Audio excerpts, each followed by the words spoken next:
I do agree. Like if they do a Battlefront 3, but honestly, if they do a Battlefront 3, I think it'll be a really great game. They learnt so much. They learnt so much from Battlefront 2 that I believe if they make a Battlefront 3, it will be great. I know it will.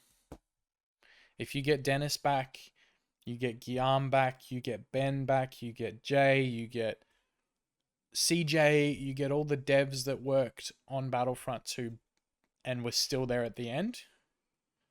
Get all of them back. Bring them all back.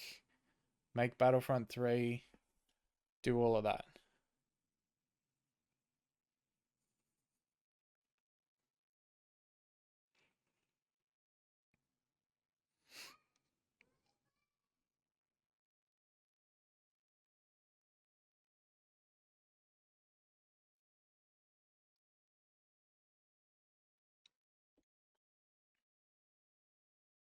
Yeah, well, that's the thing. Like, yes, we wanted Mace Windu, we wanted Ahsoka, we wanted Ventress, we wanted fucking Cad Bane, for God's sake. But not only, it's not the devs' fault that BB-8 and BB9-E were put into Battlefront 2. It's not. It's not. They're only allowed to make what they get approval to make. Does that make sense? So, in a sense, they will get guidance from EA, who will get guidance from Disney. And if Disney is pushing, and at the time they were pushing the Rise of Skywalker and sequel content, sequel trilogy or sequel era stuff. We saw that with Agent Kloss coming into the game and everything. They had an agenda to push sequel trilogy content to make it exciting for the movie. They made BB-8 and BB9-E instead of Clone Wars characters, which everyone wanted. It's not on the devs. It's not on the devs. The devs make what they get told to make. I'm sure they can make suggestions. You know, I have quite a good relationship with Guillaume, the hero designer for Battlefront 2. I have spoken to him on many occasions. I've had many conversations with him. He would ask me, you know, to give him feedback when new things came into the game, droidicas, heroes, commandos, whatever was added. I was giving feedback on those things.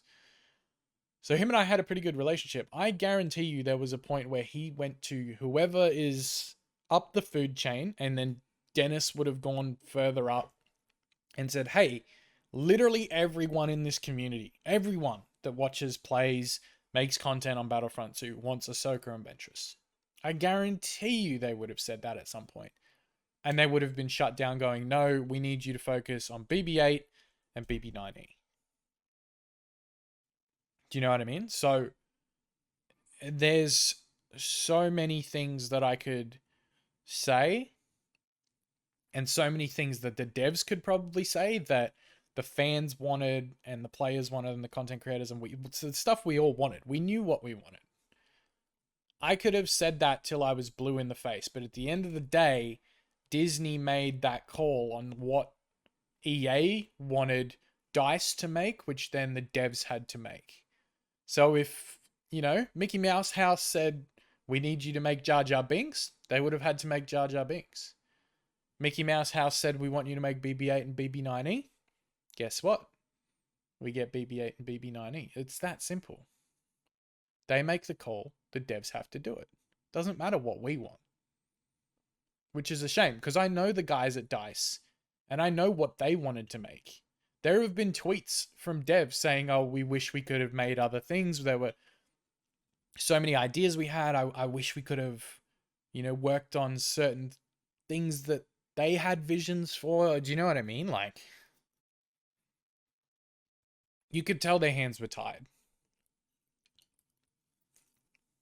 So don't blame the devs. Don't speak ill of the devs. They were fantastic. And for someone who's met a lot of them, they were all fantastic and they wanted what was best for the game.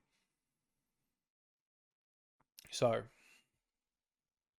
Did I suggest an anti-cheat? Honestly, anti-cheat was the least of my worries when the game was relevant.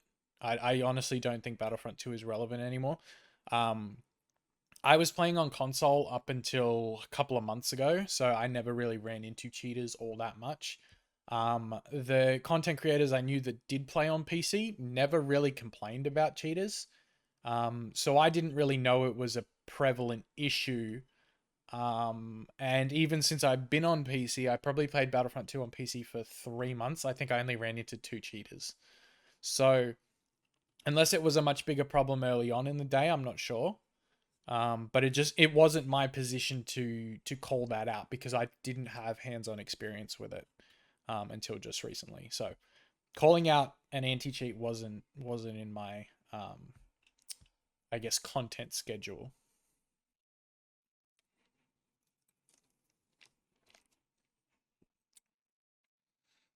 So I just don't get excited about rumors. Do you know what I mean? Like there's I could here's the thing.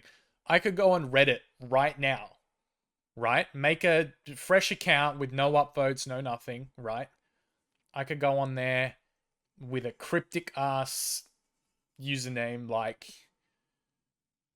I don't know, not a Battlefront 3 dev 46 and comment and write a post on the Star Wars Battlefront subreddit and be like, reliable sources from inside EA have said that Battlefront 3 is in development. It's going to feature Coruscant. It's going to feature this, that, and the other. And I could go on and I could make this elaborate, like 2-3 paragraph post of utter nonsense, like absolute crap.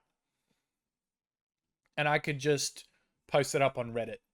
People would lose their freaking minds over this post. People are that silly that they believe anything that gets posted on Reddit. Don't get me wrong, there will be some that call bullshit. Some people will call it out and be like, this is rubbish, blah, blah, blah. But it makes people think. It makes people tick. You know, they go, oh my God, what if they are working on it? What if we could get it? Imagine the possibilities. All because not a Battlefront dev 46 said so on Reddit. And then they go to their friends and go, oh my God, did you see the Reddit post about Battlefront 3? Oh my God, we could be getting it. Everyone gets excited. And then 3 or 4 days later, something gets announced where it's like, oh, this has been debunked. This was a fake Reddit post. You know, the user has no ties to anyone anywhere. There's no reliable source. There's no, I know a guy. There's no trust me, bro, as Sammy said on his Twitter post. You know, there's none of that. So it's just like, I don't know, man. It's just stupid.